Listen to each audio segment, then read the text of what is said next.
Alright, I'm just going to launch right into this because there's too many thoughts going on in my head and I need to get them out. So here in New York City, the ban on significantly large size sugary drinks has passed, which means they're going to be prohibited in certain locations. I am all for our freedoms.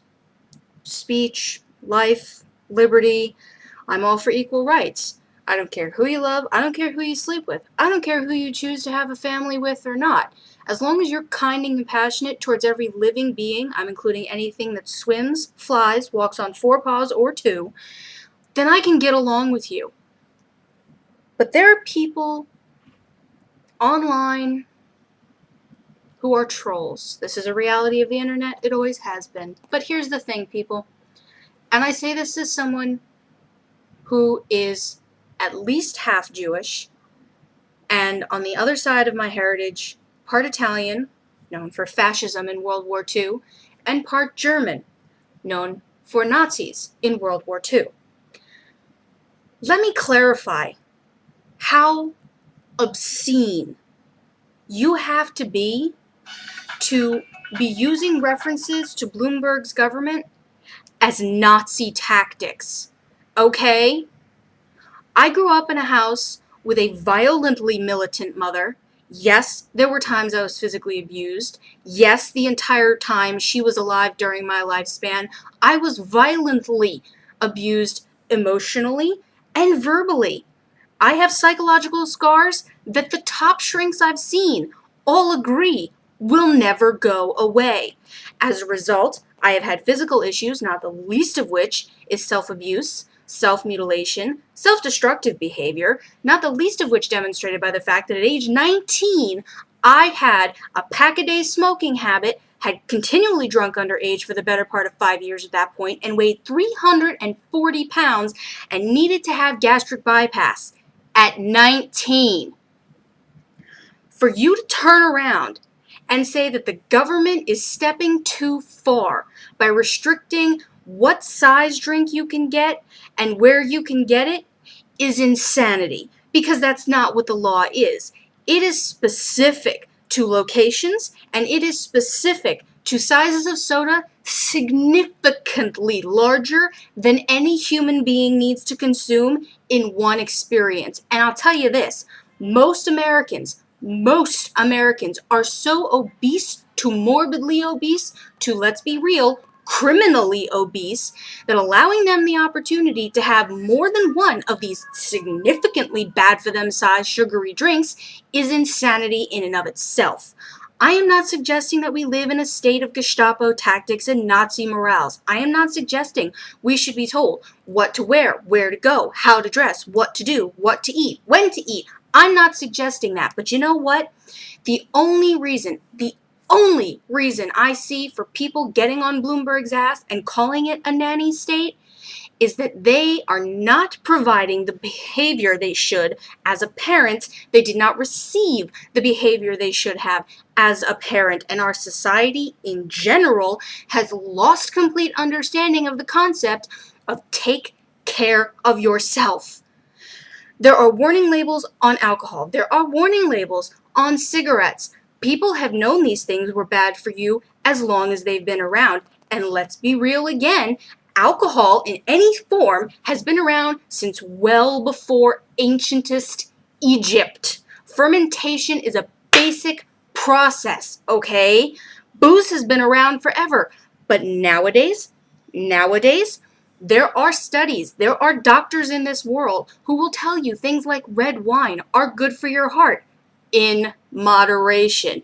No one, not me, my mother died of emphysema when she was 44 and I was 16. No one will tell you that smoking is a good thing, even in limited portions. Although the topic of medical marijuana is a completely separate issue I will not get into right now. Legally sold substances, alcohol, sugar, tobacco,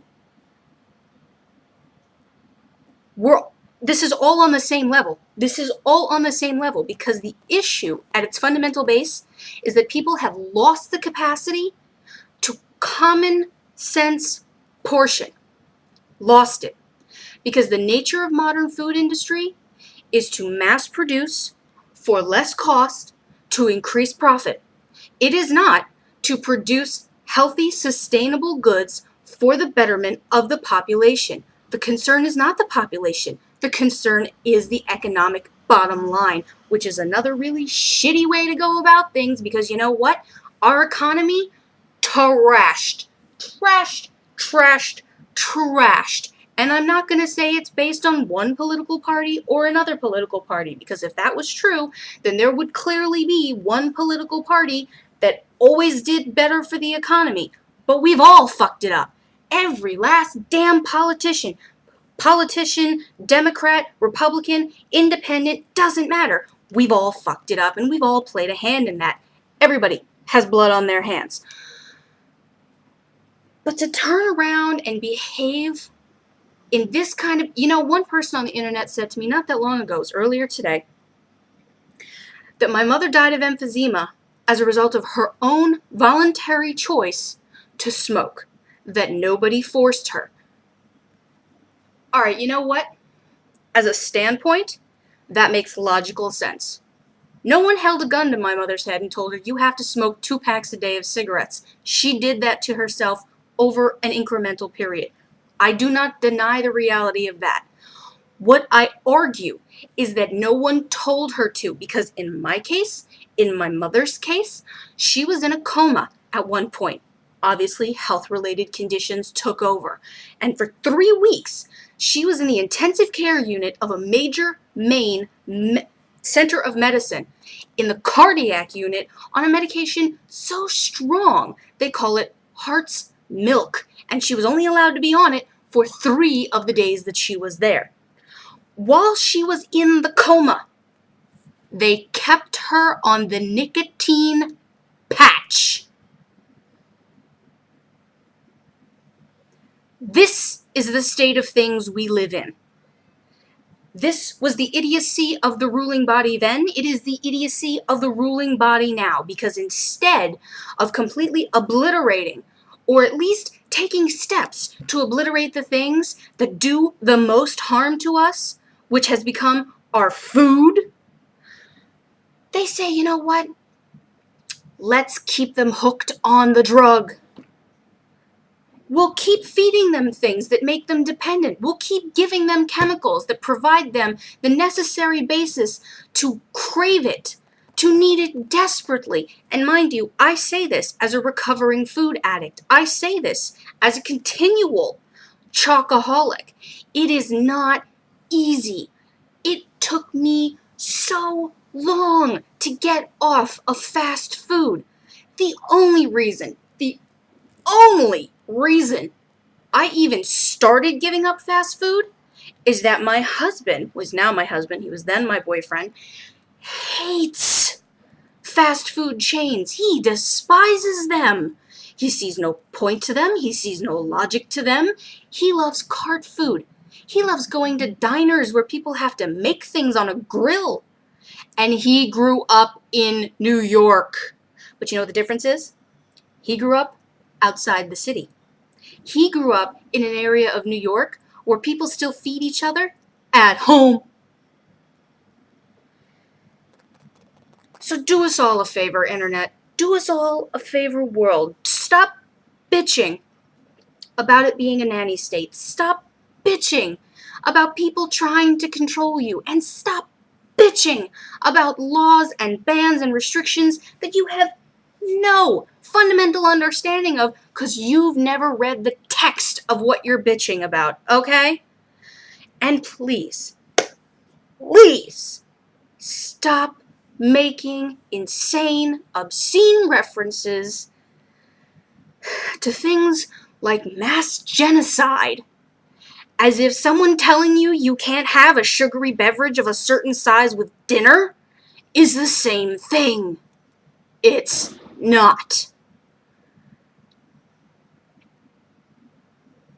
Now, I apologize for swearing so much. I'm very upset. I hope I wasn't shouting too loudly, because I'm trying to be clear. I'm not trying to win over anybody by extreme force of volume or will.